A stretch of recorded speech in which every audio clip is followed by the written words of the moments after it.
தினமலர் நேயர்களுக்கு அன்பு வணக்கம். உரைகள் நிகழ்ச்சிக்கு உங்களை வரவேற்கிறேன். தமிழ்நாடு அமைச்சரவை கூட்டம் நடைபெற்றது. இந்த அமைச்சரவை கூட்டத்தில் முதலமைச்சர் விஜய் அவர்கள் கடுமையான சில இன்ஸ்ட்ரக்ஷன்ஸை சொல்லியிருக்காங்க.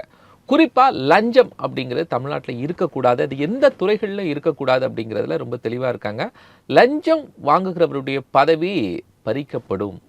அது எனக்கு தெரிந்தவங்க தெரியாதவங்கன்னு இல்லை, எல்லாருடைய பதவியும் பறிக்கப்படும்.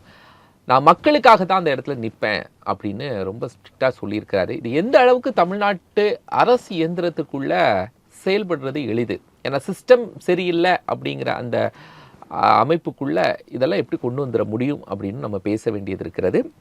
பதவி பறிப்பு எச்சரிக்கை, புதிய பாடம் புகட்டும் வியூகமா அப்படிங்கிறதுலாம் நம்ம கட்டமைத்திருக்கிறோம்.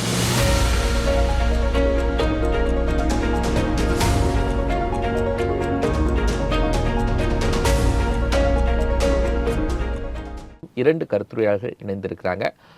மூத்த பத்திரிகையாளர் திரு சிவா பரமேஸ்வரன் மற்றும் மூத்த பத்திரிகையாளர் திரு ரமேஷ் பாபு, இருவரையும் வரவேற்றுக் நான் சிவா பரமேஸ்வரன் சட்ட முதல்ல இந்த அமைச்சரவை கூட்டத்தினுடைய நோக்கம் எப்படின்னு கேட்டுறேன். சார், எப்படி பார்க்குறீங்க? இது வரைக்கும் மினிஸ்ட்ரிஸ் கூட்டம் நடந்திருக்கு, இந்த இதை எப்படி பார்க்குறீங்க விஜய் அவர்களுடைய இந்த கூட்டத்தை? இல்லை, இது வந்து ஒரு அபிஷியல் அனௌன்ஸ்மெண்ட், அவ்வளவுதான் ஒழிய வந்து ஒரு ஊழல் இல்லாத ஒரு ஆட்சியை அளிக்க வேண்டும் என்பது ஒரு அரசாங்கத்தினுடைய கடமை. அதை வந்து ஏதோ ஒரு பெரிய ஒரு நற்செயலாகவோ நற்கருணையாகவோ இல்லை மக்களுக்கு செய்யக்கூடிய ஏதோ ஒரு பெரிய ஒரு சலுகையாகவோ பார்க்கக்கூடாது. அதாவது எந்த ஆட்சி பதவியில் இருந்தாலும், எந்த கட்சி அல்லது எந்த அரசு பதவியில் இருந்தாலும் மக்களுக்கு ஊழலற்ற ஒரு ஆட்சியை அளிக்க வேண்டும் என்பது ஒரு ஜனநாயகத்தினுடைய ஒரு அடிப்படை விழுமியம். அதனால முதல்வர் வந்து ஊழலை ஒழிப்பேன், ஊழலை ஒழித்து விடுவேன், ஊழலுக்கு நடவடிக்கை எடுப்பேன் என்றெல்லாம் அவர் சொல்லுகிறது என்பது ஒரு சம்பிரதாய ரீதியில் வேணால் இருக்கலாமே ஒழிய, அவர் அமைச்சரவை கூட்டத்தில் ஒரு சொல்லி இருக்கிறதுடைய எப்படி பார்க்கிறேன் அப்படின்னா, யாராக இருந்தாலும் சரி, அது மிக உயர்ந்த மட்டத்தில் இருக்கக்கூடிய அமைச்சர்களாக இருந்தாலும் சரி, ஊழல் என்று வந்துவிட்டால் நடவடிக்கை எடுக்க தயங்க மாட்டேன் என்பதை மிக உறுதியாக சொல்லி இருக்கின்றார். ஆனால் ஒரு முதலமைச்சராக இருப்பவர் ஊழல் செய்தவர்கள் கீழ் மட்டத்திலிருந்து மிக மேல் மட்டம் வரை யாராக இருந்தாலும் நடவடிக்கை எடுத்துத்தான் ஆக வேண்டும். அதுதான் அவருடைய அடிப்படை கடமை என்பதுதான் ஜனநாயகத்தினுடைய மிக மிக முக்கியமான ஒரு கட்டமைப்பில் இருக்கக்கூடியது. இதுல இன்னொன்னு என்னன்னா, இப்ப கடந்த இந்த 60 நாட்கள் இந்த ஆட்சிக்கு வந்து கிட்டத்தட்ட 60 நாட்கள் 2 மாதங்கள் அளவில் தான் ஆகிறது. அதை இப்ப வைத்து பார்க்கும் பொழுது இந்த தாவேகா ஆட்சிக்கும் முதலமைச்சருக்கும் ஊழலை ஒழிப்பதில் அவர்கள் முனைப்பாக இருக்கிறார்கள் என்பதை புரிந்து கொள்ளக்கூடியதாக இருக்கிறது. எந்த அளவுக்கு யதார்த்த ரீதியில் அவர்களால் அதை ஒழிக்க முடியும். அதாவது ஊழலை இன்றைக்கு மிகவும் துரதிருஷ்டவசமாக இந்தியா போன்ற ஒரு நாட்டில் ஊழல் என்பது மக்களுடைய இரத்த ஓட்டத்தில் கூட ஒரு புறையோடி போய்விட்ட ஒரு நிலையில் ஊழலை ஒழிப்பது அல்லது ஊழலை களைவது என்பது யதார்த்த ரீதியில் சாத்தியமற்றது. ஏன்னா மக்களே வந்து ஊழலின் மீது நம்பிக்கை வைத்து பணத்தை கொடுத்தால் எதை வேண்டுமானாலும் செய்து கொண்டு விடலாம் என்கின்ற அந்த ஒரு மோசமான நோக்கத்திற்கு மனநிலைக்கு தள்ளப்பட்டு விட்டார்கள். முதல்வரால் மிக அதிகபட்சமாக எந்த அளவிற்கு ஊழலை தடுக்க முடியுமோ அதில் அவர் முனைப்பு காட்டினார் என்றால் அதுவே அவருக்கு ஒரு மிகப்பெரிய வெற்றியாக இருக்கும். ஆனால் கடந்த சில நாட்களில் நடக்கக்கூடிய சில விஷயங்களை பார்க்கும் பொழுது அந்த ஊழலை தடுப்பதற்கு முதலமைச்சரிடம் ஒரு மன உறுதி இருக்கிறது. தான் கூறியதை செயல்படுத்த அவர் உளசுத்தியாக விரும்புகிறார் என்பதை காணக்கூடியதாக இருக்கிறது. இப்போ ஊழல் என்று வரும்பொழுது அதை 2 வகையா வகைப்படுத்தி பார்க்கலாம்னு நான் நினைக்கிறேன்.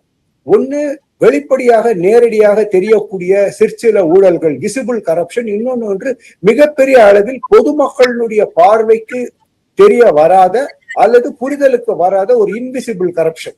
இப்ப நம்ம சாதாரணமா பேசக்கூடிய வந்து இப்ப பத்திரிகைகள்ல வரக்கூடிய செய்திகள்ல ஊடகங்கள்ல வரக்கூடியது பொதுவாக பொதுமக்களிடையே பேச்சு பொருளாக இருக்கக்கூடிய செய்திகள் ஊழல்கள் என்னவாக இருக்கிறது அப்படின்னா, ஒரு ஆர்டிஓ ஆபீஸ் போன ஒரு லைசன்ஸை ரெனியூ பண்றதுக்கு என்ன ஒரு 500 ரூபாய் வாங்கிட்டாங்க, ஒரு ரேஷன் கார்டுக்கு போனேன், ஒரு பர்த் சர்டிபிகேட் போனேன், டெத் சர்டிபிகேட் போனேன், ஒரு 1000 ரூபாய் 2000 ரூபாய்.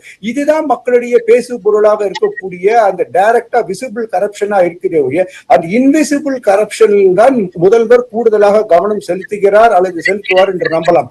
அந்த இன்விசிபிள் அந்த இன்விசிபிள் கரப்ஷன் எதை சொல்ல வருகிறேன் என்றால், இப்போ பல 100 கோடிகள் இல்ல 1000 கோடி ரூபாய்களை வரக்கூடிய அரசு டெண்டர்கள்லாம் இருக்கு இல்லையா? இப்போ ஒரு 500 பஸ் வாங்குறோம், இல்ல ஒரு 1000 பஸ் வாங்குறோம், ஏசி பஸ் வாங்குறோம், ஒரு 20 கிலோமீட்டருக்கு மேம்பாலம் அமைக்கின்றோம், போட்ட ரோடு மேலேயே மீண்டும் ரோடு போடுகிறோம் என்று இந்த அரசு நிறுவனங்கள், பொதுப்பணித்துறை, நெடுஞ்சாலைத்துறை, போக்குவரத்து துறை, மருத்துவத்துறைகள்ல அந்த அரசின் மூலம் பலவிதமான முதலீடுகளை ஈர்க்கிறோம் என்று அரசு முன்னெடுக்கின்ற பல வகையான அந்த பெரிய திட்டங்கள் இருக்கு இல்லையா? அந்த திட்டங்களில் இருக்கக்கூடிய அந்த புதைந்திருக்கக்கூடிய மறைந்திருக்கக்கூடிய அந்த ஊழல், அந்த கையூட்டு இருக்கு இல்லையா?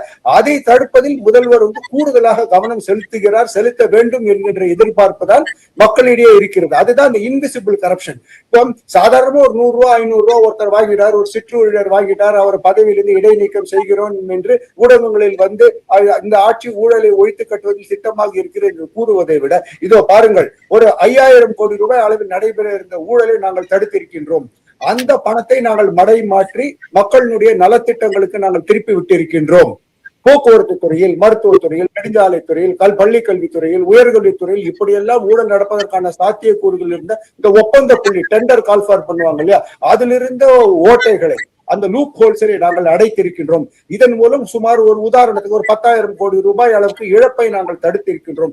அதை நாங்கள் ஆக்கப்பூர்வமாக மக்கள் நல திட்டங்களுக்கு திருப்பி விடுகிறோம் என்கின்ற வகையில் முதல்வர் செயல்படுவார். அவருடைய சிந்தனை அப்படி இருக்கும் என்று நாம் நம்பலாம். எனவே இந்த ஊழல் என்பது துரதிருஷ்டவசமாக சமூகத்திலேயே புறையோடி போய்விடுது. இந்த சிஸ்டமே எப்படி ஆயிடுச்சுன்னா, மக்கள் மனதில என்ன ஒரு 500 ரூபாய் தானே, ஒரு 1000 ரூபாய் தானே, காசை கொடுத்துட்டு வேலையை முடிச்சிடலாமே அப்படிங்கிற அந்த மனோபாவத்தை கிட்டத்தட்ட கடந்த 50-60 ஆண்டுகளாக ஆட்சியில் இருந்த மக்கள் விதைத்து விட்டார்கள். இல்ல, இது எப்படி ஒரு வாட்ஸ்அப்ல எனக்கு என்கிட்ட லஞ்சம் கேட்டா வாட்ஸ்அப்ல மெசேஜ் பண்ணுங்க அப்படின்னா, இதுக்கு முன்னாடி எல்லாமே இருக்கிற ஆன்டி கரப்ஷன் டிபார்ட்மெண்ட் எல்லாமே இருக்குது இல்ல, அதெல்லாம் சரியா செயல்படலன்னு தானே அர்த்தம். இப்ப முதல்வர் ஒரு போன் நம்பர் கொடுக்கறதுனால அந்த ஒரு போன் நம்பர்ல எல்லா டாஸ்க்கும் முடிஞ்சிருமா? தமிழ்நாடு முழுவதும் எத்தனை துறைகள் இருக்கு, ஒவ்வொரு துறைகளிலும் கையூட்டு வாங்கப்படுது. நீங்க ஒரு வாட்ஸ்அப் நம்பர்ல எவ்வளவு விஷயத்தை நீங்க நோட்டிஃபை பண்ணுவீங்க? முடியாது. அது ஒரு முதல் படியாக பார்க்கலாம். இதுவும் ஒரு புதிய நடவடிக்கை இல்லை.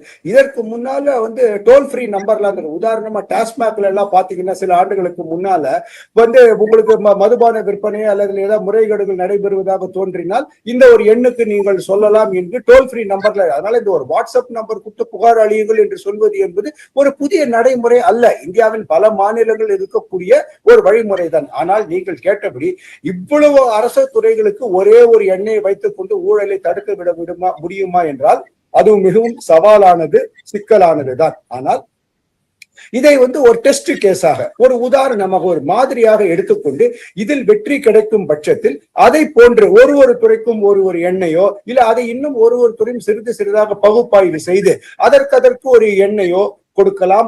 அதுக்கான வாய்ப்புகள் இருப்பதாக நம்புகிறேன். அது மட்டும் இல்ல, எல்லா அரசு அலுவலர்களுக்கும் நீங்க போனீங்கன்னா அங்கேயே எழுதி போட்டிருப்பாங்க, அதாவது லஞ்சம் வாங்குவதும் கொடுப்பதும் குற்றம், உங்களுக்கு ஏதாவது முறைகேடுகள் நடைபெறுவதாக தோன்றல இந்த எண்ணுக்கு நீங்கள் சொல்லலாம். அதனால என்னன்னா, அந்த நிர்வாக கட்டமைப்புல ஊழலை தடுப்பதற்கான எல்லா வழிமுறைகளும் இருக்கிறது. ஆனால் இதற்கு முன்னர் ஆட்சியில் இருந்த அரசாங்கங்கள் அதை முறையாக செயல்படுத்தவில்லை. அந்த ஊழல் தடுப்புக்கு பதிலாக ஊழலை செய்வதற்கு ஊழலுக்கு வழிவிட்டார்கள் அல்லது வழி வகுத்தார்கள் என்பதுதான் இதில் கசப்பான உண்மை. சரி, ரமேஷ் பாபு, நீங்க எப்படி சார் பாக்குறீங்க? இதுக்கு முன்னாடியும் ஊழல் தடுப்பு துறை செயல்படாம இருந்துச்சு, எல்லாருமே செயல்படுவாங்க. பட் பிராக்டிக்கலி எங்கேயோ ஒரு இடத்துல ஊழல் நடக்குது அப்படின்னா கேட்டு வாங்குறவங்க இருப்பாங்க. பட் அதெல்லாம் ஒரு கம்ப்ளைண்ட் பண்ணி செஞ்சிட முடியுமா? கண்டிப்பாக நிறைவேற்ற முடியும். ஏன்னா எப்படின்னா, இது கொஞ்சம் கொஞ்சமாக தான் பண்ண முடியும். அவர் எந்த சூழ்நிலையில் முதலமைச்சர் அவர்கள் இதை ஒரு கடுமையான எச்சரிக்கையாக முதல்ல அவருடைய நிர்வாகிகளுக்கு அல்லது அமைச்சர்களுக்கு நிர்வாகத்தில் வெளிப்படைத்தன்மை வேண்டும். ஏன்னா தேர்தலுக்கு முன்பே இதை ஒரு முக்கிய பிரச்சனையாக தேர்தல் அறிக்கையிலும் சரி பிரச்சாரத்திலையும் சரி இதை சொல்லி தான் ஆட்சிக்கும் அது ஒரு முக்கிய பங்காக வைத்திருக்கு. ஏன்னா முக்கியமான விஷயமாக பேசியிருக்காங்க. அதை இப்பொழுது மக்களுக்காக அதை நம்பிக்கையை ஏற்படுத்தும் விதமாக ஆட்சி வெளிப்படைத்தன்மையோடு நடைபெறும். ஏன்னா பதவியேற்பு அன்னைக்கே முதலமைச்சராக பதவி ஏற்ற உடனே நாம் ஆட்சிக்கு வந்துட்டோம், ஒரு ஆட்டம் ஆடி பார்த்துடலாம்னு யாராவது நினைத்தால் அதை அப்படியே வெளியில் வச்சுட்டு வந்துடுங்க. இந்த ஆட்சி மக்களுக்கான ஆட்சி, வெளிப்படைத்தன்மையோடு நடக்கக்கூடிய ஒரு ஆட்சி என்று அன்றே அவர் அறிவித்து விட்டார். அதனுடைய அடிப்படையில் அதை தொடர்ந்து பல்வேறு பிரச்சனைகள் இப்போ வந்து வர ஆரம்பிச்சது. ஒன்று உதாரணத்துக்கு பார்த்தீங்கன்னா சின்ன சின்ன பிரச்சனைகள் தான், அது எந்த அளவுக்கு அது பெரிய அளவுக்கு போய்விடக்கூடாது என்பதில் மிக கவனமாக இருந்ததுனால தான் நேற்றைய நடந்த அமைச்சரவை கூட்டத்தில் அமைச்சர்களுக்கு என்ன சொல்லியிருக்காரு, யாராக இருந்தாலும், ஏன்னா நம்ம நெருக்கமாக இருக்கோம், நம்ம வேலை பண்ணிடலாம், தெரியாமல் பண்ணிடலாம் அப்படின்றது கூட எந்த கனவுல கூட நினைக்கக்கூடாது அப்படின்ற ஒரு காரணத்தினால் எச்சரிக்கை வந்து கடுமையான எச்சரிக்கையாக நேற்று பேசியிருக்கிறார். இதன் மூலமாக ஊழலை ஒழிக்க முடியும். ஊழல் வந்து ஒரு பெரிய பிரச்சனை தான் உலக நாடு, அனைத்து நாடுகளையும், குறிப்பாக வளருகின்ற நாடுகளில், டெவலப்பிங் கண்ட்ரீஸில் வந்து ஊழல் வந்து ஒரு மிகப்பெரிய பிரச்சனை. ஆனால் இந்த முயற்சியை நம்ம வந்து பாராட்டணும். அதாவது இதை ஒழிக்க முடியுமா, அது வந்து காலம்தான் பதில் சொல்லணும். என்னென்னா இதுவரை அதற்கான பல்வேறு அமைப்புகள் செயல்பட்டு கொண்டு இருக்கின்றன. முன்ன ஆட்சியில் வந்து பார்த்திங்கன்னா எல்லா ஆட்சிகள்லையும் வந்து ஊழல் கண்காணிப்பு, ஊழல் தடுப்பு பிரிவு, ஒவ்வொரு அரசு அலுவலகங்களிலும் நாம் பார்த்துருப்போம். லஞ்சம் கொடுப்பது வாங்குவது குற்றம், உடனடியாக நிறைய பேரை கைதும் பண்ணியிருக்காங்க, நம்ம பார்த்துருக்கோம். ஏன்னா கான்டாக்ட் நம்பர் இருக்காங்க, கொடுத்துருக்காங்க, அதை வந்து பிடித்திருக்காங்க. நம்ம செய்தியில் பார்த்துருக்கோம். அதாவது கலர் ரூபாய் நோட்டுகளை கொடுத்து லஞ்சம் எங்கிட்ட அவங்க வந்து 5000 ரூபாய் கேட்குறாங்க, 10,000 ரூபாய். இது மக்களுக்கு அன்றாடம் நடக்கக்கூடிய ஒரு பிரச்சனை. இதை வந்து மக்களும் சேர்ந்து தான், ஒரு மக்கள் இயக்கமாக, விழிப்புணர்வு இயக்கம், மக்களும் சேர்ந்து தான் இதை வந்து செயல்படுத்தினால் ஒரு முழுமையாக ஒழிப்பதற்கான ஒரு வாய்ப்பு அமையும். ஏன்னா வளருகின்ற நாடுகள் என்ன பிரச்சனைனா, ஒவ்வொருத்தரும் வந்து ஒரு சேவையை பெறுவதற்கு, ஏன்னா காத்திருப்பு நாட்கள் இருக்கு, அதை தாண்டி நம்ம முன்னரே அதை பெற்றுவிட வேண்டும். அப்போது இதை வந்து ஒரு அமௌண்ட்டு 200 ரூபாய் 500 ரூபாய் சின்ன சின்ன சேவைகள்ல இருந்து ஒரு சாதாரணமாக, ஏன்னா அந்த பொறுமை இல்லை. அந்த மாதிரி நேரங்களில் என்ன பண்ணுறோம்னா, மக்களினுடைய மனநிலை எப்படி இருக்குன்னா, எளிதில் இப்போ 2-3 டைம் நம்ம போய் அலைய வேண்டும், ஒரு சர்டிஃபிகேட் வாங்கணும். அந்த இடத்துல என்ன தடுமாறிடுறாங்கன்னா, இது மாதிரி அவங்களே வந்து கொடுக்கறதுக்கு தயாராகிடுறாங்க. அதனால் இந்த அன்றாட நிகழ்வுகள், சாரும் சொன்னார், அதாவது விசிபிள் கரப்ஷன் இன்விசிபிள்னு சொல்லியிருந்தாரு. இது வந்து பார்த்தீங்கன்னா மக்களுடைய வாழ்க்கையில் அன்றாடம் பெறக்கூடிய சேவைகளில், அரசு சேவைகளில் கடமையை செய்வதற்கும் சில அதிகாரிகள் வந்து கடமை, அது வந்து சாதாரணமாக செஞ்சு கொடுக்க வேண்டிய வேலையை பணம் வாங்கிட்டும் செய்கிறாங்க. இது மாதிரி பல பிரச்சனைகள் இருக்குது. அதை இவர் வந்து ஊழல் தடுப்பு, ஊழலே இருக்கக்கூடாது, வெளிப்படையான நிர்வாகம் இருக்கணும், மக்களுக்கு வந்து எந்தவித பிரச்சனையும் இல்லாமல் நடத்த வேண்டும் என்பதை ஒரு குறிக்கோளாக கொண்டு செயல்பட்டு கொண்டிருக்கிறார். அந்த அடிப்படையில் தான் நம்ம இந்த இதை பார்க்கணும். அந்த பின்னணி இன்னொன்று என்னென்னா, நிர்வாகிகள் வந்து பார்த்திங்கன்னா இப்போ இந்த கோயில் நிலம் சமீபத்தில் உதாரணமாக சொல்லணும், பழனி கோயில் நிலத்தை தனியாருக்கு ஒரு தனி நபருக்கு பதிவு செய்து கொடுத்தது. இதில் வந்து ஏதோ ஒரு நிர்வாக குளறுபடி நடந்திருப்பதாக தான் நான் பார்க்குறேன். அந்த மாதிரி வரும்போது அதுதான் இப்போ இந்த நேற்றைய பேச்சுக்கு வந்து அமைச்சர்களுக்கு எச்சரிக்கையை விடுத்து பேசுனதுக்கு முக்கிய காரணமாக நான் அதை பார்க்கிறேன். எப்படின்னா பத்திரப்பதிவுத்துறை, ஏன்னா 2 பேருமே பார்த்தீங்கன்னா சரியான ஒரு விளக்கம் கொடுத்துருக்காங்க. ஆனால் அது வந்து போதுமானதா என்பதை இவங்க வந்து ஒரு விசாரணை பண்ணி எப்படி நடந்தது என்பதை தீர விசாரித்து அதுக்கான நடவடிக்கை எடுக்கணும், அது மக்களுக்கும் தெரிவிக்கணும். எந்த மாதிரி நடந்தது, இனி அந்த தவறு நடக்காதுன்னு. ஏன்னா ஒரு நல்ல ஆட்சி, வெளிப்படைத்தன்மையாக ஆட்சி நடக்க வேண்டும் என்றால் மக்களுக்கு ஒவ்வொரு விஷயத்தையும், தவறு நடந்தாலும், ஏன்னா தவறு நடக்காமல் ஆட்சி நடத்துவது என்பது மிக கடினமான விஷயம். ஏன்னா இது வந்து கூட்டு முயற்சி, எல்லாரும் சேர்ந்து தான். இப்போ முதலமைச்சருக்கு இந்த ஒரு கொள்கையில் வந்து தீவிரமாக இருக்கலாம், அதை வந்து எல்லாருமே கடைபிடிக்கணும். அந்த ஒரு எச்சரிக்கைக்காகத்தான் நேற்று வந்து அறிவுரை வழங்கியிருக்கிறாரு. எச்சரிக்கையாக அறிவுரையாகவும் எடுத்துக்கொள்ளலாம். அதே சமயம் ஒரு ஊராட்சி தலைவர் நேற்று முந்தின நாள் நினைக்கிறேன், இங்கே சென்னையை ஒட்டி இப்போ புறநகர் பகுதியில் அவர் என்ன பண்ணியிருக்காரு, ஒரு லஞ்சம் வாங்கியிருக்காரு, அமௌண்ட்டு ஒரு கான்ட்ராக்டுக்கு வாங்கியிருக்காருன்னு சொல்லி உடனடியாக கட்சியிலேருந்து நீக்கினாங்க, நடவடிக்கைகள் எடுக்கிறாங்க. இது மாதிரி தீவிரமாக செயல்படுத்துவதன் மூலமாக ஒரு படி முன்னேறலாம். அதாவது ஊழல் ஒழிப்பில் ஒரு பயமும் ஏற்படுத்தலாம். ஏன்னா அடிக்கடி அரெஸ்ட் பண்ணுறது, கட்சிக்கு நிர்வாகிகளாக இருந்தால் உடனடியாக, ஏன்னா அவங்கள வந்து இந்த கட்சியிலேருந்து நீக்குவது மட்டுமே வந்து நடவடிக்கை இல்லாமல் அடுத்த கட்டத்துக்கு அவங்கள வந்து கைது செய்து அவர்களுக்கு வந்து ஒரு தண்டனை வாங்கி கொடுப்பது வரைக்கும் இந்த ஆட்சி வந்து ஒரு தீவிரமாக செயல்படுவாங்கன்ற ஒரு நம்பிக்கை இருக்குது. ஏன்னா அடிக்கடி வந்து அவர் வந்து அதைத்தான் மையப்புள்ளியாக வைத்திருக்கிறார். அவருக்கு ஒரு முக்கிய நோக்கம், இந்த ஆட்சியினுடைய முக்கிய நோக்கம் வெளிப்படைத்தன்மை. அதுக்கு காரணம் என்னவென்றால், இதுவரைக்கும் நடந்த ஆட்சி ஒரு முறை, அது போதுமான அளவு எல்லா ஊழல் கண்காணிப்புக்கு வந்து பல அமைப்புகள் இருக்குது, இருந்தாலும் அது சரியாக செயல்படவில்லை அல்லது அமலாக்க. இப்போ சட்டம் ஏற்றிடும், அந்த சட்டத்தை அமல்படுத்த வேண்டும்.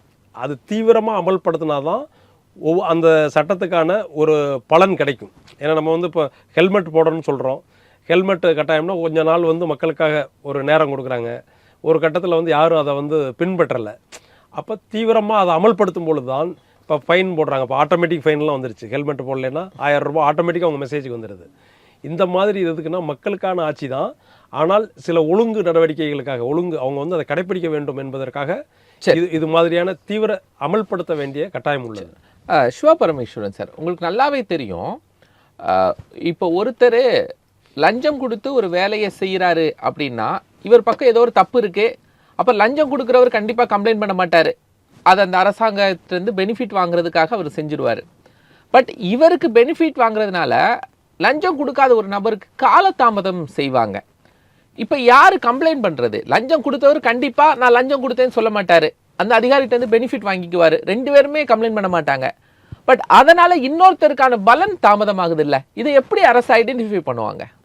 சரி, இது வந்து அடிப்படையில வந்து நடவடிக்கை எடுப்பதின் நோக்கமே என்னன்னா வந்து நீங்கள் தவறு செய்தால் அரசாங்கம் நடவடிக்கை எடுப்பதற்கு தயங்காது என்கின்ற அந்த செய்தியை சொல்வதற்காகத்தான். எனவே ஒரு தொடர்ச்சியாக அரசாங்கம் வந்து இதை தீவிரமாக கண்காணித்து நடவடிக்கை எடுத்து தவறு செய்தவர்களுக்கு தண்டனையை அளித்து அதை வெளிப்படையாக மக்கள் முன்னால் தெரிவிக்கும் பொழுது மற்ற அதிகாரிகள் வந்து பார்த்து அதிலிருந்து திருந்திக் கொள்வதற்கான வாய்ப்பு இருக்கு. அதாவது நான் முன்னாலே சொன்ன மாதிரி ஊழலை ஒழிப்பது என்பது யதார்த்தத்தில் நாம் அதை விரும்பினாலும் அது சாத்தியமற்றது. அரசு என்ன செய்யறால் முதல்வருடைய சிந்தனைக்கு ஏற்ப அது எந்த அளவிற்கு அதை குறைக்க முடியும். ஏன்னா இது ஊழலை ஒழிப்பது என்பது வந்து அது இருதரப்பு, இருசக்கர இது மாதிரி இரட்டை பாதை மாதிரி. அரசு மாத்திரமே செய்தால் வந்து ஊழலை ஒழித்து விட முடியாது. ஏன்னா கொடுப்பவர்கள் இருப்பதால் தான் வாங்குபவர்கள் இருக்கின்றார்கள். மக்களிடமும் இந்த அரசாங்கத்தில் ஊழலை தடுப்பதற்கான ஒரு எண்ணம் இருக்கிறது. எனவே நாம் நமது தேவைகளை கடமைகளை சட்டத்திற்கு உட்பட்டு செய்து கொள்ளலாம் என்கின்ற அந்த முனைப்பும் முன்னெடுப்பும் தனிநபர் மக்களிடையே வர வேண்டும். உரிமைகளை வந்து சட்ட ரீதியாக ஆவணத்துடன் அவர்கள் கேள்வி எழுப்பி அதற்கான தேவைகளை சமர்ப்பிக்கணும். அதே மாதிரி பொதுமக்களும் ஒரு விழிப்புணர்வுடன் இருக்கணும். இப்போ ஒரு பகுதியில வந்து ஒரு சாலை விரிவாக்கம் நடைபெறுகிறது, அல்ல நிலம் கையகப்படுத்துகிறார்கள், அங்க ஏதாவது ஒரு தவறு நடக்கிறது என்று தோன்றினால் உடனடியாக வந்து மக்கள் தயங்காமல் அது அரசனுடைய பார்வைக்கு உடனடியாக இருக்கக்கூடிய மாவட்ட ஆட்சித்தலைவரோ அந்த பகுதிக்கு இருக்கக்கூடிய சட்டமன்ற உறுப்பினரோ அவருடைய பார்வைக்கு எடுத்து செல்வதில் மக்களுக்கும் ஒரு பங்கு இருக்கிறது. அந்த நிகழ்வு நடந்த பிறகு இந்த ரோடு போட்டாங்க, இதுல 50 கோடி ரூபாய் ஊழல்னு பின்னால புலம்பி பிரயோஜனம் இல்லை. எனக்கே தெரியும், அண்மை காலத்தில் சென்னையில் சில பகுதிகளில் நான் வந்து அது உறுதியா என் கண்ணால் பார்த்து நான் சொல்லி, ஏற்கனவே இருந்த தார் ரோடு மேல கான்கிரீட் ரோடு போட்டாங்க. கான்கிரீட் ரோடு மேல தார் ரோடு போடுறது இதெல்லாம் மக்கள் பார்த்து கொண்டிருக்கும் பொழுது மக்களிடையே ஒரு விழிப்புணர்வு தேவை. உடனடியாக அந்த சம்பந்தப்பட்ட எல்லா இடத்துலயும் உச்சநீதிமன்ற தீர்ப்பின்படி என்ன செய்யணும்னா, எந்த ஒப்பந்த பணி நடைபெற்றாலும் அந்த இடத்துல ஒரு பதாதை இருக்கணும். இந்த ஒப்பந்த பணி வந்து இவ்வளவு திட்ட மதிப்பீடு நடைபெறுகிறது, இவர் ஒப்பந்தக்காரர், அவருடைய தொலைபேசி இலக்கம், உங்களுக்கு ஏதாவது இதில் குறைகள் இருக்கிறது என்றால் நீங்கள் தொடர்பு கொள்ள வேண்டிய அதிகாரி என்னென்ன, இந்த மாதிரி விஷயங்கள்ல சட்டத்திலும் நீதிமன்ற தீர்ப்புகளிலும் தெளிவாக இருக்கிறது. அப்படியான விஷயங்களை வந்து அரசாங்கம் மட்டுமல்ல, முதல்வருடைய உத்தரவை பின்பற்றி மாவட்ட ஆட்சித்தலைவர்லேருந்து உயரதிகாரிகள் எல்லாரும் பின்பற்றணும். ஒரு தொலைபேசி அழைப்பு வருகிறது அல்லது ஏதாவது வந்து ஒரு மறைமுகமாக ஒரு தகவல் வருகிறது என்றால் இதை வந்து ஒரு அனாமதேய விஷயம் என்று புறந்தள்ளாமல் மக்களிடமிருந்து வந்திருக்கக்கூடிய ஒரு கருத்தை உடனடியாக அந்த அதிகாரிகள், முதல்வர் இந்த வழிகாட்டலை விடுத்திருக்கின்றார், எங்கு ஊழல் நடந்தாலும் தடுக்குமாறு உத்தரவிட்டிருக்கின்றார் என்று அவர்கள் களத்தில் இறங்கும் பொழுது அதாவது நீங்க இந்த ஆம் சேர் ஜேர்னலிசம்னு நம்ம ஊடகத்துறையில சொல்லுவோம்ல, இருந்த இடத்தில் இருந்து கொண்டு செய்தியை சேகரிப்பு, அந்த மாதிரி இல்லாமல் அதிகாரிகள் வந்து குளிரூட்டப்பட்ட அறைகளில் உட்கார்ந்து கொண்டு முதல்வர் எனக்கு உத்தரவு பிறப்பித்து விட்டார், நான் அந்த உத்தரவை எனக்கு கீழே இருக்கின்ற அதிகாரிகளுக்கு பிறப்பித்து விட்டேன் என்று தெரிவிக்காமல் களத்தில் இறங்கி எந்த அளவுக்கு அதிகப்படியான கள ஆய்வுகளை அவர்கள் செய்கிறார்களோ அந்த அளவுக்கு அந்த ஒப்பந்ததாரர்களுக்கும் அரசு அலுவலகங்களுக்கும் அவர்கள் அங்க இருக்கக்கூடிய அதிகாரிகளுக்கும் ஒரு அச்ச உணர்வு ஏற்படும். மாவட்ட ஆட்சித்தலைவர் வருவார், இல்ல காவல்துறை கண்காணிப்பாளர் அல்லது காவல்துறை உயர் அதிகாரி வருவார், இங்க என்ன நடக்கிறது என்று பார்ப்பார். அது மட்டும் அல்லாமல் முதல்வருக்கு வந்து விடுக்கக்கூடிய ஒரு வேண்டுகோளாக நான் எதை வைக்க விரும்புகிறேன் என்றால், கடந்த ஆட்சியில் என்னென்ன வகையான ஊழல்கள் எப்படி நடைபெற்றன, ஏனென்றால் அவர்கள் வந்து 50-60 ஆண்டு காலம் ஆட்சியில் இருந்தனால் ஊழலை எப்படி செய்வது, செய்துவிட்டு ஊழலில் எப்படி தப்பிப்பது, ஊழல் நடைபெற்றதை நடைபெறாத போல் எப்படி காண்பிப்பது என்கின்ற அந்த கலையெல்லாம் அவர்கள் மிகவும் கற்றறிந்தவர்கள். எனவே இன்னமும் அரசில் முன்னர் இருந்த அரசாங்கத்திற்கு விசுவாசமாக இருக்கக்கூடியவர்கள் என்கின்ற குற்றச்சாட்டுக்கு ஆளானவர். நாம் சொல்லல, அது நாமோ தினமலரோ சொல்லல, பொது வெளியில் சமூக ஊடகங்களில் வருகின்ற கருத்துக்களை வைத்து பார்க்கும்போது முதலமைச்சர் தலைமையில் தான் உயர் அதிகாரிகளுடைய கண்காணிப்பு, அதாவது இப்ப சிவில் சர்வீசஸ் IAS IPS அதிகாரிகளுடைய அந்த துறை நேரடியாக முதல்வர் கீழ் வருகிறது. எனவே முதல்வருடைய தொடர் கண்காணிப்பில் இருந்து பேச்சளவில் மட்டும் அல்லாமல் கூடுதலாக முதலமைச்சருடைய பார்வைக்கு வரும்பொழுது அவர் உத்தரவிட்டு இருக்கின்றார், உடனடியாக நடவடிக்கை எடுக்க வேண்டும், இதற்கு முதல்வர் பாதுகாப்பாக இருப்பார் என்கின்ற அந்த நம்பிக்கையை அரசு என்று சொல்லும்போது முதல்வர், அமைச்சர்கள், ஆட்சியாளர்கள், மக்கள் மனதில் அதை விதைக்க வேண்டும். இப்போ ஒரு விசில் புளோயரோ இல்ல ஒரு அறப்போர் இயக்கம் இல்ல வேற ஏதாவது ஒரு தன்னார்வ அமைப்புகள் ஒரு ஆவணத்துடன் ஒரு அரசு அதிகாரிகளிடமோ அரசிடமோ இல்ல முதல்வர் பார்வைக்கு வரக்கூடிய வகையில ஒரு மிகப்பெரிய ஊழலை எடுத்து செல்கிறார்கள் என்றால் அதை காத்திரமாக ஒரு என்ஜிஓஸ்ட குடுக்குறாங்க, ஒரு ஸ்டிங் ஆபரேஷன் யார் வேணாலும் மாட்டலாம் அப்படின்னு இந்த கம்ப்ளைண்ட். லஞ்சம் கேட்டா கம்ப்ளைண்ட், பட் லஞ்சம் இல்லாமல் இருக்கணும்.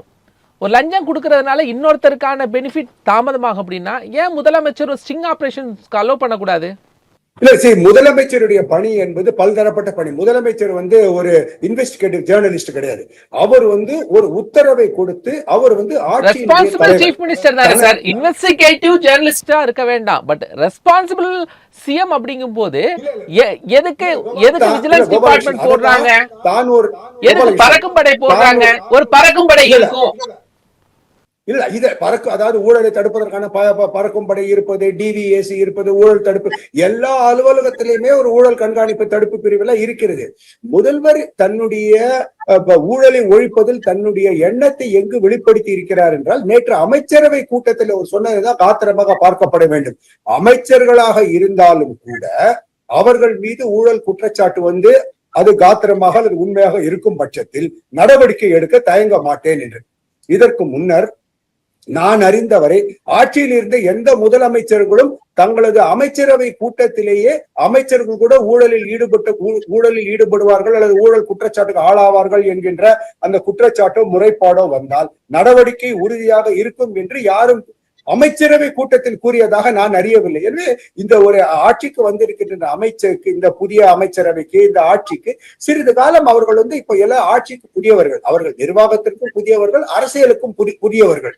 அந்த ஆட்சி நிர்வாகம் எப்படி நடைபெற வேண்டும், எப்படி இருக்கிறது, அந்த கட்டமைப்பு புரிந்து கொள்வதற்கெல்லாம் அவர்களுக்கு ஒரு குறைந்த அளவுக்கான ஒரு காலகட்டம், குறைந்தது ஒரு 6 மாசம் அளவாவது கொடுத்தால்தான் அவர்களுக்கு அந்த புரிதல் ஏற்படும். அதை நடைமுறைப்பட இப்போ சிறப்பாக முதல் ஒரு திட்டத்தை ஒரு உதாரணத்துக்கு வைப்போமே, ஒரு திட்டத்தை முதல்வர் அறிவிக்கலாம். அதற்கு அவர் தேர்தல் காலத்தில் தேர்தல் அறிக்கையாக கொடுத்திருக்கிறார். அதற்கு ஒரு 1000 கோடி ரூபாய் திடீர் என்று வேண்டும் என்றால் அந்த அதிகாரிகள் ஏதாவது ஒரு விஷயத்தை சொல்கிறார்கள் என்றால் அதை புரிந்து கொண்டு ஆமாம் இதற்கான செலவினத்தை நியாயப்படுத்த முடியும் அல்லது இதற்கான போதிய நிதி இல்லை போன்ற விஷயங்களை அது ஆட்சி அதிகாரத்திற்கு அப்பாற்பட்டு ஆட்சி நிர்வாகத்தை புரிந்து கொள்வதற்கு அவர்களுக்கு சில கால அவகாசத்தை மக்களாகிய நாம் அளிக்க வேண்டும். இதெல்லாம் இந்த மந்திரத்தில் மாங்காய் காய்ப்பதல்ல, ஊழலை ஒழிப்பதெல்லாம். அதனால முதலமைச்சரிடம் ஒரு மன உறுதி இருப்பதை காணக்கூடியதாக இருக்கிறது. அதை வெற்றிகரமாக நிறைவேற்றுவதற்கு முதல்வராலோ இல்ல ஆட்சியாளர்களாலோ அமைச்சரவையாலோ முடியாது. அது மக்களிடமும் இருக்க வேண்டும். அதில் பகுதி அளவு குறைந்தது 40% பங்கு மக்களிடம் இருக்கணும். இப்ப என்ன, ஒரு அலுவலகத்திற்கோ வேற எங்கேயா போகும்பொழுது முதலமைச்சர் சொல்லி இருக்கின்றார், இது என்னுடைய உரிமை, நான் லஞ்சம் கொடுக்க மாட்டேன், எனக்கு இந்த பணியை நீங்கள் செய்ய வேண்டும் என்று ஒருவர் கேட்டால் பிரச்சனை வரலாம். தினமும் ஒரு 100 பேர் இப்படி கேட்கும் பொழுது அதிகாரிகள் மண்டியிட்டு அதை செய்துதான் ஆவார்கள். ஆட்சிக்கு நல்ல பேர் ஏற்படும். அது மாதிரி இந்த விசில் ப்ளோயர்ஸ், இந்த மாதிரி தன்னார்வ தொண்டு நிறுவனங்கள் கொண்டு வரும்போது அப்படி ஊழல் குற்றச்சாட்டுகளை அரசின் பார்வைக்கு கொண்டு வருபவர்களை ஒரு காப்பாற்ற வேண்டிய ஒரு கடப்பாடும் அமைச்சுக்கும் முதல்வருக்கும் இருக்கிறது. அதை அவர் உணர்ந்து கொள்ள ஒரு விஷயத்தை சொல்லிடுற. இப்போ ஒரு உதாரணமே ஒரு அமைச்சர்களை யாரோ அதிகாரிகள் பார்க்க போகும்போதோ இல்ல முதல்வரை பார்க்க போகும்போது இப்ப புதிய கலாச்சாரம் ஒரு பூங்கொத்தும் ஒரு புத்தகத்தையும் எடுத்துக்கொண்டு போறது. நீங்க சந்தையில போய் பாருங்க, ஒரு பூங்கொத்தும் ஒரு புத்தகத்தையும் வாங்கி கொண்டு போய் முதல்வரிடம் ஒரு நன்றியோ ஒரு அபிமானத்தின் மூலமோ ஒரு பரிசாக கொடுப்பதென்றால் குறைந்தபட்சம் 5000 ரூபாய் தேவைப்படும். இந்த 5000 ரூபாய் யாரு கொடுப்பாங்க? ஒரு டிஸ்ட்ரிக்ட் கலெக்டர் போறாரு, ஒரு செக்ரட்டரி போறாரு, ஒரு உயர் போலீஸ் அதிகாரி போறாரு, அவரு சொந்த பணத்துல இருந்தா கொடுப்பாரு. அவர் கீழே இருக்க அதிகாரிக்கு சொல்றாரு. அதனால இது என்ன உதாரணமா முதல்வர் என்னை வருபவர்கள் சம்பிரதாய ரீதியாக ஒரு வணக்கம் என்று சொன்னால் போதும், எந்த பரிசுகளையும் நான் மட்டுமல்ல எந்த அலுவலகத்தில் யாரும் ஏற்க மாட்டார்கள் போன்ற விஷயங்களை சொன்னால் நீங்கள் கள ஆய்வு செய்து பாருங்கள். ஒரு தாசில்தாரும் ஆண்டொன்றுக்கு 7-10 லட்சம் ரூபாய் வரை இப்படியான இந்த விருந்து உபசாரங்கள் மற்றபடி இந்த செய்வதற்கான நிர்பந்திக்கப்படுகிறார்கள். அப்பொழுதுதான் அந்த ஊழலுக்கான அடிகோல் இடப்படுகிறது. இதெல்லாம் முதல்வர் புரிந்து கொண்டு நடவடிக்கை எடுப்பார் என்று நாம் நம்பலாம். நன்றி. ரொம்ப முக்கியமான விஷயத்தை சிவா பரமேஸ்வரன் தொட்டிருக்காரு. ஒரு டிஸ்ட்ரிக்ட்டுக்கு ஒரு அமைச்சர் போறாரு, இல்லை இன்னொரு துறையுடைய செக்ரட்டரி போறாங்க, சீஃப் செக்ரட்டரி போறாங்க, அவங்கள வரவேற்கிறது கொடுக்குற பொக்கேலேருந்து புக்கிலேருந்து அவங்க தங்க வைக்கப்படக்கூடிய அந்த ரூம் ப்ரைவேட் ஹோட்டல்ஸில் தங்குறாங்க. இதுக்கு எல்லாத்துக்கும் அந்த டிஸ்ட்ரிக்ட்லேருந்து தான் ஒருத்தர் இன்சார்ஜ் இருக்கிறார். சவுத்தில் இருக்கக்கூடிய தாசில்தார், நார்த் தாசில்தார் அப்படின்னு பீரியாடிக்கலி சீசன் வைஸ் 3 மாதம் இவர் இன்சார்ஜ். இந்த 3 மாதத்துக்குள்ளே யார் வராங்களோ அது இந்த டிவிஷன் பார்த்துக்கணும், இந்த 3 மாதத்துக்குள்ளே யார் வராங்களோ இந்த டிவிஷன் பார்த்துக்கணும் அப்படின்னு இது நடக்கிறது. இதுதான் ஊழலுக்கான இந்த இடத்துல இருந்தே பார்க்கணும் இல்ல. இல்லை இது இங்கே அது சார் முக்கியமான சரியான இடத்த சொன்னார். ஏன்னா அதனால தான் நம்மளும் பார்த்துருப்போம் நேரில். ஒரு அதிகாரியை வரவேற்கணும்னா அவங்கள தடபுடலாம் ஒரு விஏஓக்கு தெரியும், ஒரு விஏஓக்கு தெரியும். அவங்க இந்த மாதிரியான பணங்கள், அதாவது பணம் எப்படின்னா சில இடங்கள்ல கண்டின்ஜென்சி ஃபண்டு, சில அது அஃபிஷியலாக உள்ளதுக்கு அதை தாண்டி செய்யும் போது அதுக்கான வாய்ப்பு இந்த மாதிரி அவர்களோடு யாரெல்லாம் வாராங்களோ அவர்களுக்கான இல்லை அதற்கு அதிகாரிகள் மட்டத்திலேயே அவங்கவுங்க இது பண்ணக்கூடிய அந்த இடம் இருக்குது. நீங்கள் சொல்கிற மாதிரி அந்த ஊழல் பணமோ அல்லது வசூல் பண்ணக்கூடிய இதுக்கெல்லாம் கருவூல ஃபண்டே கிடையாது. ஆமாம், அதுக்கு தனியாக ஃபண்டு கிடையாது. சில நிகழ்வுகளுக்கு மட்டும் கண்டின்ஜென்சி ஃபண்டுனா இந்த ஒரு அமௌண்ட் கொடுத்துருப்பாங்க. அதாவது மெயின்டெனன்ஸுக்கு இப்போ ஒரு ஸ்கூல் இருக்குன்னா பார்த்தீங்கன்னா ஆண்டுக்கு அந்த பராமரிப்பு செலவுக்கு 1 லட்சம் கண்டின்ஜென்சி ஃபண்டுன்னு சொல்லுவாங்க. அப்போ தான் அதிலிருந்து தான் என்ன பண்ணுவாங்கன்னா இன்ஸ்பெக்ஷன் வர்றவங்களுக்கு ஒரு சில துறைகள் அது இருக்குது. நான் நேரில் அந்த நிர்வாகத்தில் தெரிஞ்சுக்கிட்டதுனால சொல்கிறேன். அந்த மாதிரி கண்டின்ஜென்சி ஃபண்டுன்னு வச்சுருப்பாங்க. அதை தாண்டி தடபுடலாக, அதாவது மிக உபசரிப்பு பார்த்தீங்கன்னா பெரிய அளவில் இருக்கணும். அதிகாரி நம்மளை ஏன்னா அவங்கள திருப்திப்படுத்தணும் அல்லது சந்தோஷப்படுத்தணும்னா இது மாதிரியான வாய்ப்புகள் இருக்குது. ஏன்னா அது இருந்துக்கிட்டு தான் இருக்குது. அடுத்து முதலமைச்சர் சொல்லுவது முதல்லேருந்தே சொல்கிறது பார்த்தீங்கன்னா பெரிய ஊழல்கள், அதாவது ஊழல் என்பது அரசுக்கு வரக்கூடிய வருவாய் இழப்பு ஒன்று. இப்போ எந்தெந்த துறைகளில் இருக்குது உங்களுக்கு நம்ம மேஜராக தெரியும். சிஎம்டிஏ, நெடுஞ்சாலைத்துறை, அதே மாதிரி பொதுப்பணித்துறை, கனிம வளத்துறை, இது மாதிரியான பல துறைகளில் பெரிய அளவில், ஏன்னா அதுதான் மேஜராக ப்ராப்ளமாக இருக்குது. மக்கள்கிட்ட போகிறதும் ஓரளவுக்கு கடந்த ஆட்சிகள் என்ன ஆச்சுன்னா எப்போ இருந்து ஆன்லைன் சேவைகள் வந்ததோ ஓரளவுக்கு நம்ம அந்த விஏஓட சர்டிஃபிகேட் வாங்குறது முன்னால் பிரச்சனைகள் இருந்தது. இப்போ ஆன்லைனில் அது ஃபீஸ் பே பண்ணிவிட்டு உடனடியாக ஆன்லைன் சேவைகள் எப்பப்போ சேவை மையங்கள் வந்ததோ ஓரளவுக்கு அது குறைக்கப்பட்டுள்ளது. இப்போ இவங்க அதை இன்னும் தீவிரப்படுத்தி குறைக்கிறதுக்கான வாய்ப்பு இருக்குது. அதாவது அதில் எந்த வித லஞ்சமும் இல்லாமல் சேவையை நேர்மையாக பெறக்கூடிய ஒரு சர்டிஃபிகேட், கம்யூனிட்டி சர்டிஃபிகேட் வேணும் அல்லது வருவாய் சான்றிதழ் வேணும், இது மாதிரியான பெறக்கூடிய சூழ்நிலை உருவாகி விட்டது. ஏற்கனவே அந்த கம்ப்யூட்டர், அதாவது கணினி சேவை என்னைக்கு வந்ததோ அதிலிருந்து ஓரளவுக்கு ஒரு கடந்த 10 ஆண்டுகளில் ஒரு சிஸ்டம் செட் பண்ணியிருக்காங்க. இனி அதை இன்னும் மேம்படுத்தி அதில் என்னென்ன பிரச்சனைகள் இருக்குன்னா அது மக்களுக்கு அன்றாட பயன்பாட்டுக்கு உள்ளது. அதை தாண்டி பெரும் பணம் ஊழல் பண்ணக்கூடிய வாய்ப்புள்ள துறைகள்னு பார்த்தீங்கன்னா தான் அது மெயினாக சிஎம்டி அப்ரூவல். இப்போ தனியார் பள்ளிகளில் கூட பார்த்தீங்கன்னா ஒவ்வொரு வருடமும் புதுப்பிக்கிறதுக்கு இவ்வளோ பணம் கொடுத்தா தான் புதுப்பிப்பாங்க. நானும் அதை நேரடி கிடையாது, தெரிந்தவர்கள் மூலமாக ஆட்சிக்கு நெருக்கமானவர்களே என்கிட்ட சொல்லியிருக்காங்க. ஆட்சிக்கு பழக்கம் உள்ளவங்க, ஆனால் இந்த மாதிரி புதுப்பிக்கிறதுக்கு பணம் கேட்குறாங்க அப்படின்றது. அதனால் அறிந்தவன்ற முறையிலையும் சொல்கிறேன், அது இப்பொழுது இல்லை. அப்படின்னும்போது இது ஒரு வகையான ஒரு நல்ல சமிக்கை ஏற்படுத்தும். ஏன்னா பள்ளி தாளாளர்களுக்கோ அல்லது கரஸ்பாண்டன்ஸுக்கு இதனால் பல ஃபீஸ் கம்மி பண்ணலாம். உடனே இன்றைக்கி கம்மி பண்ணியிருக்காங்கன்னு தெரியாது. ஏன்னா நிறையா பணம் செலவழிக்க வேண்டியது இருக்கிறதுனால அது எல்லா மாணவர்கள் தலையில் தான் உடைய பெற்றோர்கள் அதை கூடுதல் கட்டணம் செலுத்த அதிக கட்டணம் செலுத்த வேண்டியது இருக்குது. இதெல்லாம் சரி பண்ணணும். அதே மாதிரி முதலமைச்சர் அவர்கள் சார் சிவா பரமேஸ்வரன் சார் சொன்ன மாதிரி முழுமையாக, ஏன்னா அவர் ஒரு மன உறுதியோடு இருக்கார். ஊழலை எப்படியாவது கட்டுப்படுத்தணும் அப்படின்றது அவர் இருக்கார். அதை அவர் அமைச்சரவைக்கும் சொல்லிட்டாரு, கட்சி நிர்வாகிகளுக்கும் அதை தொடர்ந்து தகவலாக அனுப்பி கொண்டிருக்கிறாங்க. ஏன்னா அதுதான் அவர் செய்தியாக வெளியிடும்போது எல்லாருக்குமே அது போய் சேர்ந்துடும். அதில் அவர் தீவிரமாக இருக்குது. அதுக்கு அவர்களும் ஒத்துழைப்பு கொடுக்க வேண்டும். அதே சமயத்தில் எப்படி நடந்தது என்பதையும் முன்னாள் காலத்தில் அதாவது பழி வாங்குன்றது கிடையாது, பொதுவாக ஊழல் எப்படி நடைபெறுது, அதை எப்படிலாம் அடைக்கலாம், அதை தடுக்கலாம் அப்படின்றத இன்னும் கூடுதல் கவனத்தோடையும் இதே தீவிரத்தன்மையோடும் செயல்பட்டால் ஒரு முன்னேற்றம், ஊழல் தடுப்பில் ஒரு முன்னேற்றம் ஏற்படும் என்பதில் சந்தேகம் இருக்க தேவையில்லை. ஏன்னா கண்டிப்பாக, ஏன்னா அந்த யார் அதை வந்து ஒரு முயற்சி, எனக்கு ஒரு அப்ஜெக்டிவ், அதாவது அவங்களுக்கு என்ன நோக்கம் வந்து நமக்கு வந்து இதுதான் வெளிப்படையான நிர்வாகம், மக்களுக்கு ஒரு நம்பிக்கையை தரக்கூடிய ஒரு ஆட்சி. ஸோ இது அமைச்சர்கள்ட்ட இருந்து ஸ்டார்ட் பண்ணால் இன்னும் டிசிப்ளின் அதிகமாகும். ஆமாம், அமைச்சர்கள் தான் முதல் கட்டத்தில் இருக்காங்க. முதலமைச்சர் கூட, ஏன்னா அமைச்சரவை சகாக்கள் அவங்க வந்து அவர் நிர்வாகத்தில் இவங்க தான் வந்து டாப்பில் இருக்காங்க மேலே. என்னென்னா இவங்களுக்கான வாய்ப்பு ஏன் எச்சரிக்கை கொடுத்துருக்காருன்னா, பல்வேறு வகையான அணுகுமுறைகள் இருக்க வாய்ப்பு இருக்குது. ஒரு அமைச்சர் இருக்காங்க, ஒரு ஆசை வார்த்தை கூறலாம், இந்த கான்ட்ராக்டை முடிச்சு கொடுத்தீங்கன்னா உங்களுக்கு வந்து இவ்வளோ அமௌண்ட்டு, இதை வந்து பதிவு பண்ணலாம் நிறைய. ஏன்னா ஆட்சிக்கு வந்து பார்த்திங்கன்னா ஒரு 59 ஆண்டு காலத்துக்கு பிறகு ஒரு புதிய ஆட்சி மாற்றம்னு சொல்லி வந்திருக்காங்க. இதில் வந்து இடையூறுகளும் இருக்க வாய்ப்பு இருக்குது நிறைய. ஏன்னா அணுகுவாங்க அமைச்சர்களை வந்து ஒவ்வொரு துறையும் பார்த்திங்கன்னா டெண்டர்லேயோ அல்லது வந்து இந்த ப்ராஜெக்டில் எனக்கு வந்து இவ்வளோ பண்ணி கொடுங்கன்னா அணுகுமுறை. ஏன்னா எல்லாருமே வந்து நார்மலாக வந்து எல்லோரும் அணுகிறது தானே. அந்த மாதிரி இதில் இவங்க விழிப்புணர்வோடு இருக்க வேண்டும். அமைச்சர்களும் வந்து அதில் வந்து யாராவது சிக்கிக்கொள்ளக்கூடாது. ஏன்னா நீங்கள் சொன்னீங்க இல்லையா ஸ்டிங் ஆப்ரேஷன், அது அவங்களுக்கும் பொருந்தும், எல்லாருக்குமே பொருந்தும். அமைச்சருக்கு வந்து நான் இவ்வளோ பணம் தர்றேன்னு ஒரு ஆசை வார்த்தையை கூறி இந்த திட்டத்தை வந்து இந்த ப்ராஜெக்டை வந்து எங்களுக்கு கொடுங்கன்னு சொல்லலாம். ஒவ்வொரு திட்டத்தை ஏதாவது இதை செயல்படுத்துங்கன்னு இன்ஃப்ளூயன்ஸ் பண்ணலாம். ஏன்னா அதில் பெரும் பணம் அதில் வந்து புழங்கக்கூடிய ஒரு வாய்ப்பு இருக்குது. இனி வந்து என்ன பண்ணுவாங்க, முதலமைச்சர் வந்து எச்சரிக்கை கொடுத்ததுனால யாருமே சாதாரணமாக அதை வந்து எளிமையாக அணுகிற மாட்டாங்க. அது ப்ராப்பராக எந்த ஒரு திட்டமாக இருந்தாலும் அனலைஸ் பண்ணி இது சரியானதா அப்படின்றத ஆய்வு பண்ணி தான் அதை வந்து ஒத்துக்குருவாங்க. இல்லாட்டி இன்ஃப்ளூயன்ஸ் பண்ணி ஒரு தாக்கத்தை ஏற்படுத்தி அவங்கள வந்து அதை செயல்படுத்த வைக்கிறதுக்கும் ஒரு வாய்ப்பாக அமையும். ஸ்டிங் ஆப்ரேஷனும் நடக்கிறதுக்கான சாத்தியக்கூறுகள் அதிகமாக இருக்கிறது. அது அமைச்சர்களும் சரி, எம்எல்ஏக்கள் மற்ற கீழ்மட்டத்தில் அனைத்து நிர்வாகத்திலையும் எல்லாருமே கவனமாக இருக்க வேண்டும்.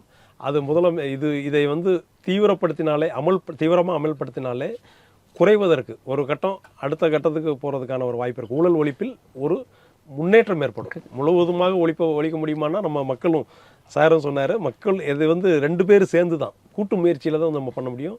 ஒரு தரப்பு வந்து தீவிரமாக இருக்காங்க, அதே மாதிரி மக்களும் லஞ்சம் கொடுக்க மாட்டேன் அப்படின்ற ஒரு உறுதிமொழியோடு இருந்தார்கள் என்றால் அனைவரும் சேர்ந்து இதை வந்து குறைப்பதற்கான வாய்ப்பு அதிகமாக இருக்கிறது. நன்றி சார். கோபாலகிருஷ்ணன், ஒரு விஷயம், அதாவது நேற்றுக்கு முதலமைச்சர் சொன்னது வந்து உடனடியாக இந்த ஒப்பந்ததாரர்கள் மற்றும் மக்கள் மத்தியில் சென்று சேர்ந்திருப்பது என்பதற்கு இப்போ ஒரு வெளிப்பாடாக இன்று நடந்த ஒரு செய்தியை நீங்கள் அறிந்திருக்கலாம். ஒரு செய்தியை சொல்கிறேன். இப்போ ஆம்னிபஸ் உரிமையாளர்கள் இப்ப என்ன சொல்லியிருக்காங்க, சற்று முன்னர் வரை, அதாவது இந்த ஒலிப்பதிவுக்கு சிறிது நேரத்துக்கு முன்னால் என்ன சொல்றாங்க, இப்பொழுது இந்த ஆட்சியில் நாங்கள் லஞ்சம் கொடுக்க வேண்டிய தேவை இல்லாத காரணத்தினால் அரசு பேருந்துகள் கட்டணத்திலேயே எங்களால் ஆம்னி பேருந்துகளை இயக்க முடியும், நாங்கள் அதற்கு முன் வருகிறோம் என்று சொல்ல. அப்ப அதெல்லாம் வந்து ஒரு சமூகத்தில் ஏற்பட்டிருக்கின்ற ஒரு பாசிட்டிவ் மாற்றம்.